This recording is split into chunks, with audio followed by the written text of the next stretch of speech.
and welcome to the Full-Thrive YouTube channel, where we believe that working with clients you like, doing work that you love on your own schedule, that is Full-Thrive.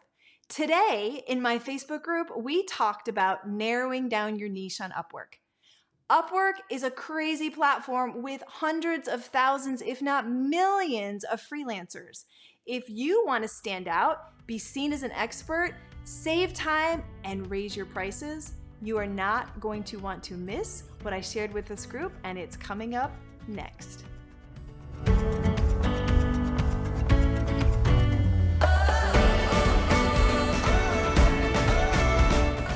All right, we're talking about narrowing down your niche. Listen, you can do this whether you're on Upwork, on Fiverr, on Clarify Your Message, on Instagram, on LinkedIn, whatever platform or portfolio on your website that you use. I'm going to pick Upwork because so many of you are interested in Upwork. I believe narrowing down your niche on Upwork is absolutely crucial. Did you hear that?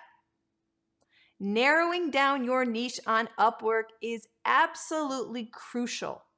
There are thousands, hundreds of thousands, millions of freelancers on Upwork. And if you do not distinguish, you do not set yourself apart, or you do not narrow down what you do, you will be lost in the chaos. It's just how it is. It's too big of a platform these days for you to be too general or generic. What I'm going to talk to you about narrowing down your niche is for anyone who is a freelancer, but particularly on Upwork, okay? So the reason why narrowing down is important is because as you grow your business, as you figure out what you like to do, we start to have this internal and external confusion. You're confused on the inside. I can do this and I can do that, but I can do this, and I had a client pay me for this, and I know I could do that, but I really want to do this. I wish this was all I did, but this one's paying the bills. And you're like tossed about. You're like, You get an invitation off Upwork. You're like, yes, I'm going to get paid. Like I want, and you're like, but I don't really want to do that anymore. So your head says, yes, I can make money at that and I can deliver it. Your gut says, I don't really want to do that. So you have an internal confusion, which, trust me, is going to cause an external confusion for your potential customers. Yes? How many of you have felt an internal conflict where what I just described, you said, oh God, yes. I don't know what I'm doing. I'm doing all the things and I just don't know which thing I want to do and I don't know how to describe it and blah, blah, blah. When you are unclear, you end up overwhelming your potential clients because you want to tell them all the things. Yes. Again, I'll ask you to show me your hands or drop a comment if you've overwhelmed people. Maybe you're too embarrassed, but I know I have overwhelmed people. When they ask you the question, so what do you do? How long do you have? I'm going to tell you all the things, but you overwhelm potential clients. You confuse people on your website or on your profile. I do this and I do this and I do this and I do this and I do this. Like, take your pick. You're like, oh, I thought you were a social media manager, but you also manage podcasts? Okay, well, which one are you better at? Which one should I pick you for? I don't want somebody that does a lot of little things. I want somebody who's really good at what they do. When you are not confident, you will not charge expert prices.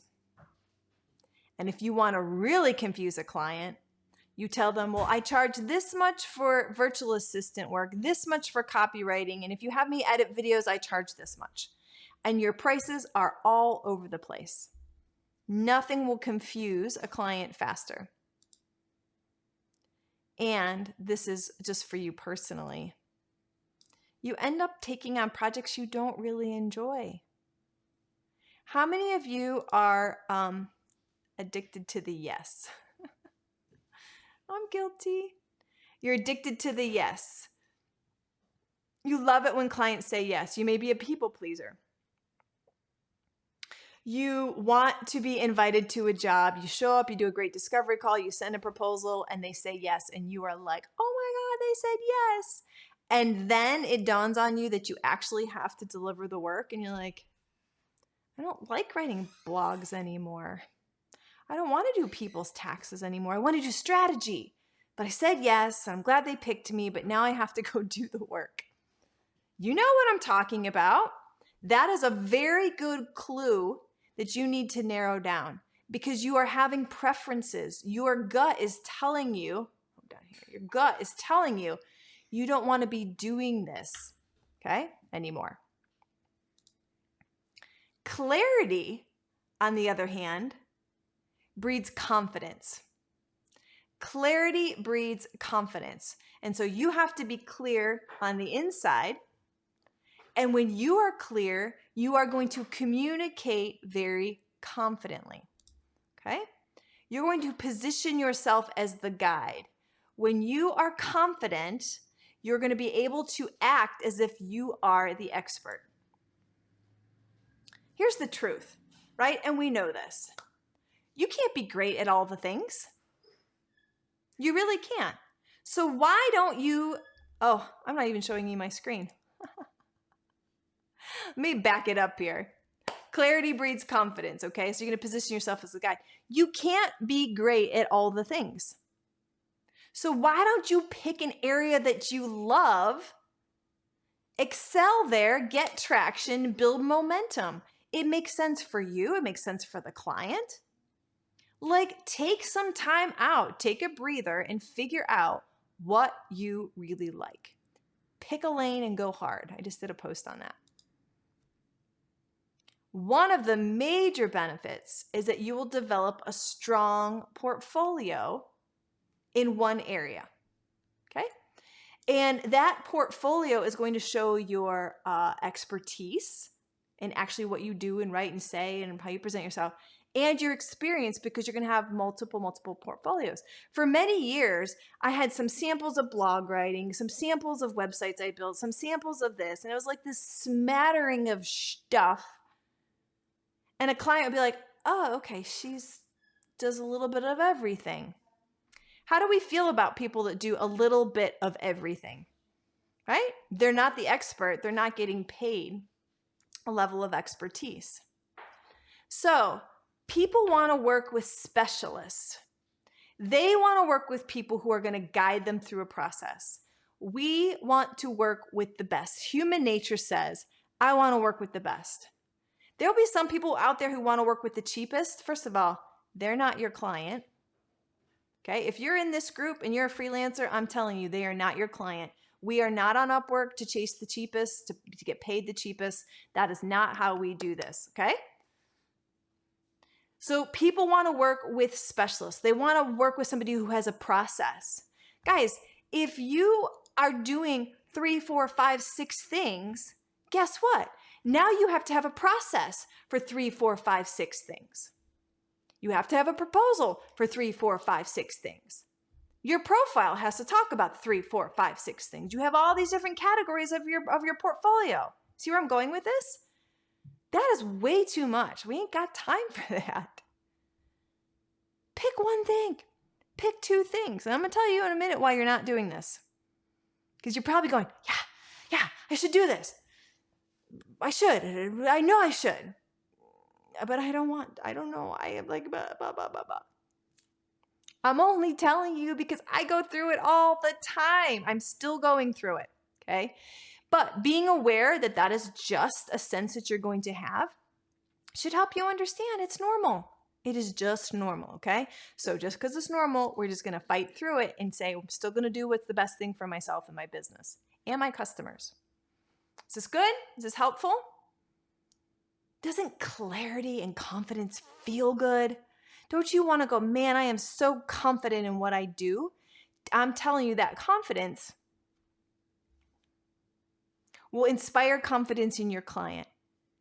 I transfer confidence on my discovery calls to my client. My client feels confident in me. They feel confident in the process. It's like magnetizing somebody. They're getting on the call, the discovery call, and they're not quite sure. My confidence, my certainty in what I do and what I do really well. I don't do this. I don't do this. I only do this. I'm telling you, they're jumping off the call going, how can we get started? Where do I pay you? Okay.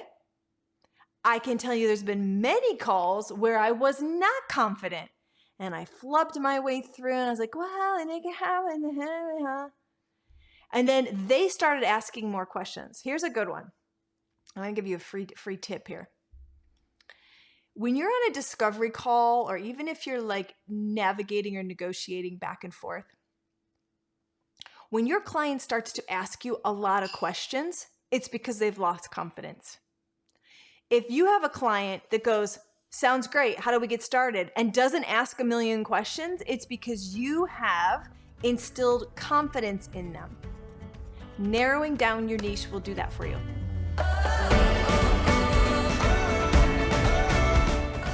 Hey guys, thanks for watching. I hope you found that valuable. And if you want to know more about freelancing, finding clients you like, doing work that you love on your own schedule, make sure to check out one of these videos and subscribe so that you always know when we drop a new video. Did you know we have a free Facebook group called the Full-Thrive Freelancers? We'd love to see you over there too, so make sure you check us out.